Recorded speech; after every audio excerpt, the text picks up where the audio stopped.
A cura que Deus realiza em nossa vida passa muitas vezes pela reorientação dos nossos caminhos. A cura pelo pensamento, que somente quando estamos curados do pensamento é que nós somos capazes de encaminhar soluções para os nossos problemas, ou até mesmo para reconhecer que estamos no caminho errado. As nossas enfermidades nos chegam pelo nosso pensamento, sobretudo nos dias de hoje em que nós pensamos tão mal, porque somos pouco estimulados a um pensamento mais profundo, mais abrangente. Tenho dito isso, você já me ouviu falar tantas vezes. É uma característica da pós-contemporaneidade, pós-modernidade, sei lá que nome nós podemos dar a nós neste momento. Somos muito reativos, pouco reflexivos, e esse excesso de reação é justamente o grande número de estímulos que nós recebemos o tempo todo para termos uma resposta sobre as coisas. O tempo todo nós precisamos ter uma opinião formada, precisamos nos posicionar, né? Ainda que a gente não tenha refletido o suficiente para tomar aquele posicionamento, ainda que a gente nem tenha respostas para aquelas perguntas, nós associamos as nossas reações ao nosso estar vivo. E é tão estranho isso, né? Perdemos a fecundidade porque estamos reativos demais. Você experimenta isso na sua vida e cada um de nós experimenta de acordo com os estímulos que temos. O mais estimulado certamente terá ainda mais necessidade de se posicionar, porque ele está presente em tantos lugares, de tantas formas. Eu vejo pelo WhatsApp, né? Se você participa de muitos grupos, o tempo todo você é estimulado a sentir raiva, a ficar em paz, depende do conteúdo do grupo, a dizer, a falar, a posicionar-se. E isso vai gerando um déficit dentro de nós. Às vezes nós estamos exaustos ao final do dia e a gente não sabe por quê. É um cansaço mental mesmo de ter dado conta de tantos estímulos, respostas a muitos estímulos. Eu pessoalmente, minha gente, acho que vai ficar cada vez mais difícil nós sermos homens e mulheres fecundos. Porque a fecundidade exige o contrário, né? Exige recuo, silêncio, serenidade, tranquilidade, tudo que hoje nós não temos. Eu costumo dizer que nós somos protagonistas de um tempo que nunca houve igual em outro momento da história da humanidade. Nós já tivemos muitos fenômenos iguais, parecidos em momentos diferentes da história. Mas isso que hoje nós vivemos, de termos este excesso de comunicação à nossa disposição, esse excesso de informações, nunca na história da humanidade as pessoas foram expostas a isso. Então nós somos protagonistas de um tempo que ainda não foi suficientemente vivido para saber as consequências disso em nós. Estamos estimulados o tempo todo, temos uma facilidade imensa de nos comunicarmos, de nos conectar com outras pessoas. Os nossos filhos já estão nascendo assim. E as consequências nós ainda não vimos, porque nós estamos protagonizando. Ninguém viveu isso antes de nós para a gente saber o que isso causaria. Nós já sabemos o que o excesso de sal faz na vida de uma pessoa. Por quê?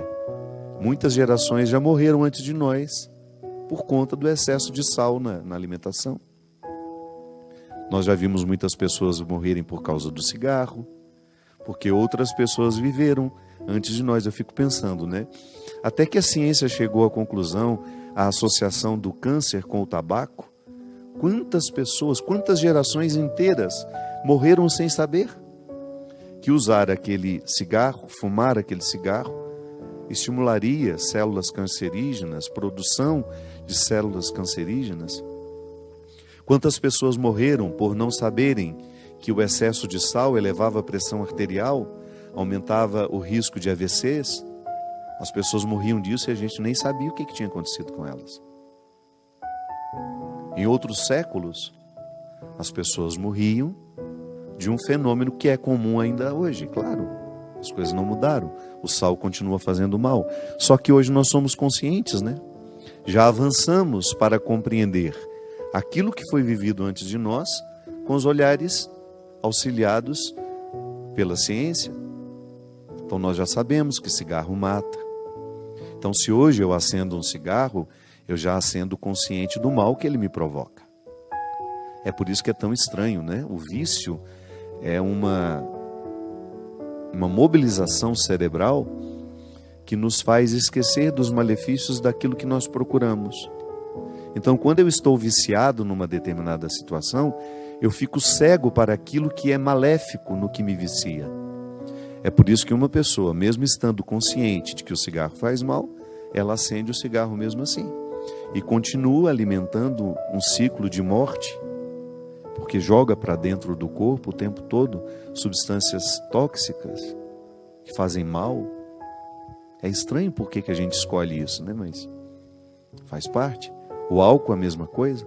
Quantas pessoas morreram antes de nós? Consequências do álcool. Então hoje nós estamos protagonizando um tempo que nos priva, um estilo de vida que nos priva muito da quietude, do silêncio, da concentração. Eu lhe desafio a pensar o quanto você deixou de ler nos últimos tempos por causa do celular. O celular rouba o nosso tempo que antes era da leitura. Eu não estou falando somente de uma pessoa, não. Eu estou falando de milhares e milhares de pessoas que tiveram seus hábitos modificados por causa do celular. Ah, mas eu vejo notícias no celular. Vê de forma muito superficial, né? A gente só lê as chamadas. Dificilmente a gente clica no link para ver a notícia toda. Os livros estão deixando de ser fabricados, as editoras estão falindo, as livrarias estão fechando, o que é uma perda irreparável para a construção de uma sociedade. É lamentável que o seu filho não tenha mais contato com os livros da mesma forma como você teve. Gente, eu me lembro que eu, na minha infância, eu escolhia ganhar livros no Natal. No Dia das Crianças, queria me ver feliz, era me dar um livro de presente. Eu fico pensando como deve ser difícil ter um filho hoje que deseje ganhar um livro de presente. Porque nós estamos estimulados a práticas que são diferentes. Não estou dizendo que somos piores ou melhores. Estou apenas dizendo que somos diferentes e que o cultivo desse estilo de vida já está gerando prejuízos em nós que nós já podemos identificar. Uma delas é justamente a incapacidade de refletir sobre aquilo que estamos vivendo. Acho que nunca fomos tão gado, tão mecânicos na condução de nossas vidas como nos dias de hoje. Eu, vida de gado, povo marcado, povo infeliz. Zé Ramalho tem razão. Então hoje, o nosso estilo de vida, quando eu digo que Deus precisa nos curar, porque Deus nos cura de acordo com a doença de cada tempo. Jesus curou muito leproso, que era uma doença muito típica daquela época. Hoje que a gente tem muito menos leprosos. A gente quase nem vê mais a lepra, né? Graças a Deus. Jesus curava enfermidades que eram próprias daquela época. E se hoje, minha gente, nós podemos eleger uma enfermidade que seja comum a todos nós, é justamente a nossa incapacidade de reflexão. É o nosso excesso de dispersão. Eu, como pregador de retiro, e eu não gosto de retiro para muita gente, não. Sempre que vou pregar de retiro, e eu prego por prazer, viu? De vez em quando eu reúno um grupo de pessoas, eu tenho lá o meu centro de espiritualidade, não é um lugar que eu quero que fique cheio, não é um lugar que eu quero gente curiosa para saber como é, não. Eu quero gente de busca, de desejo, de aprofundamento, de vida interior, porque já chega aquilo que na minha vida é dispersão. Então, quando eu vou fazer retiro, eu não vou para pregar retiro para os outros, eu vou porque eu quero fazer também. E vou dizer para vocês, a nossa maior dificuldade, hoje não, porque o nosso público acabou compreendendo qual era a nossa proposta. Mas eu vou dizer uma coisa para vocês, hoje o maior desafio, mesmo estando dentro de uma casa de retiros, com o desejo de viver um recolhimento, e não é de muito tempo não, um dia e meio, 2, porque as pessoas não conseguem mais do que isso. A maior dificuldade que a gente tem é fazer com que essas pessoas se desliguem de seus mundos. E sempre tem uma desculpa, minha gente. Eu preciso notícia dos meus filhos, eu preciso notícia do meu marido, preciso notícia da minha mãe. É impressionante como nós hoje estamos justificados para sermos dispersos. Coisa que em outros tempos não acontecia. Se eu subia a serra para Campos do Jordão para fazer um retiro, eu ia ter o telefone fixo da minha casa e olha lá. Em casa nem telefone fixo tinha. A gente deixava um número de contato, olha, se por acaso acontecer alguma coisa e de fato for necessário falar comigo, liguem. Então a gente tinha um respeito maior pela privacidade do outro, né? Hoje não. Qualquer bobagemzinha a gente quer comunicar o outro, tirar a paz do outro. É impressionante como às vezes eu estou aqui diante de um problema, eu sei que eu posso construir a solução deste problema antes de perturbar uma multidão de pessoas que estão ligadas a mim, mas eu faço questão de esparramar a notícia ruim, eu faço questão de tirar a paz de um monte de gente, por quê? Eu estou viciado em fazer isso. Não é nem mais uma maldade, não.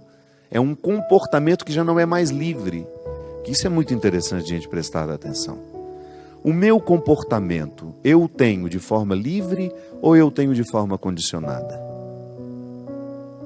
O livro, Por Onde For o Teu Passo, Que Lá Esteja o Teu Coração, é uma reflexão justamente sobre isso tudo que eu estou falando com vocês. Na verdade, é um retrato dos nossos dias. O personagem que tem aqui, que conversa com sua consciência, é um pouco de todos nós. E aqui há um momento em que a consciência mostra para ele que nem sempre o nosso jeito de ser é livre. Porque quando é que o meu comportamento é livre? Quando eu estou consciente e diante da consciência que tenho, eu escolho fazer aquilo. Minha gente, o meu comportamento hoje, reativo, ele é muito pouco livre, porque eu estou condicionado a tê-lo. E quanto mais eu o reproduzo, menos livre eu fico para decidir não reproduzi-lo. Volto ao retiro. Então, quando eu tenho um grupo ali de 20 pessoas no máximo para viver 2 dias de retiro comigo, qual é a nossa maior dificuldade? Desligar-nos do mundo que nos estimula. E volto a dizer, sempre justificados.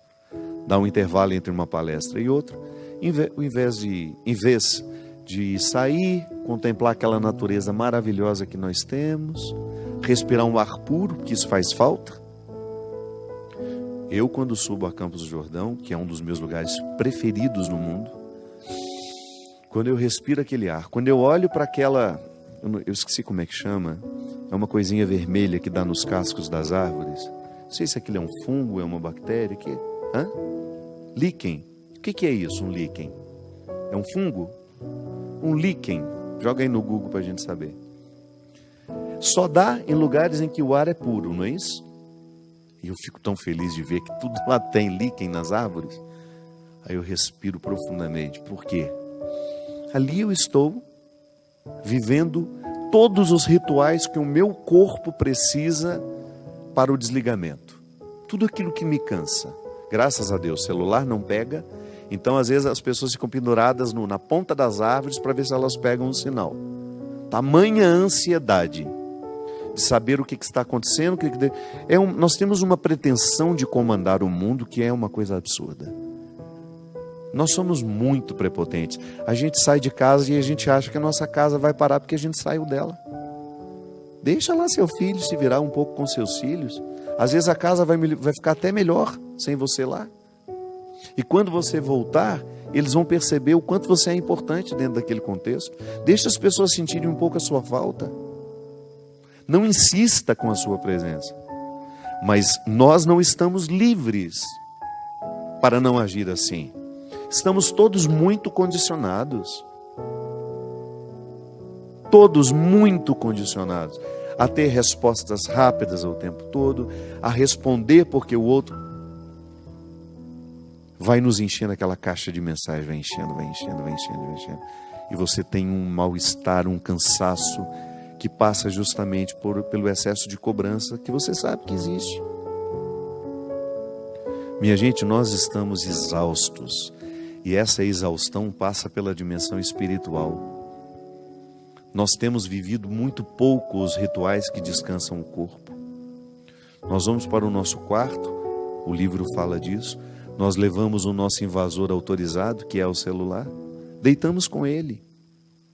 Aquele momento que deveria ser dedicado a um livro, acender uma velinha, um cheirinho no quarto, para a gente poder relaxar, tomar um banho com mais consciência daquilo que está acontecendo, da água que nos purifica, do sabonete que tem um cheiro bom para nos ajudar a descansar. Não vivemos nada disso. A mesa há muito tempo deixou de ser um lugar de rito, de encontro, de pessoas que se amam, de pessoas que querem se conhecer. Então nós não estamos tendo nenhum respeito pela ritualidade que nos descansaria, que provocaria um bem-estar em nós. Somos reprodutores, volto a dizer, sem nenhuma liberdade de escolha, porque nós estamos condicionados. Somos seres cada vez mais condicionados a responder desta ou daquela forma. Uma forma que foi ditada por alguém, que não é por nós. Quando precisamos viver a ritualidade que nos descansa, que nos joga para dentro para favorecer uma vida interior, não. Nós ficamos com os nossos joguinhos, os nossos celulares, que são dispersos, que ocupam o lugar de uma leitura, que ocupam o lugar disso, aquilo, e sempre justificados. Respondendo um e-mail, deitamos na cama com aquela luz acesa em cima dos nossos olhos, sempre justificados, volto a dizer. Uma rotina que vai nos brutalizando. Sim, porque nós vamos ficando cada vez mais brutos. Sensibilidade, minha gente, não basta ter, é preciso educá-la. Da mesma forma como se educa o desejo. Você educa o desejo de uma criança. Você educa o paladar de uma criança. Semana passada estava essa discussão boa lá no Twitter. Posso forçar o meu filho a comer uma coisa que ele não gosta? Olha, eu sou da seguinte opinião, que se você sabe que aquele alimento é fundamental para a saúde do seu filho, seria muito bom que ele aprendesse a comê-lo.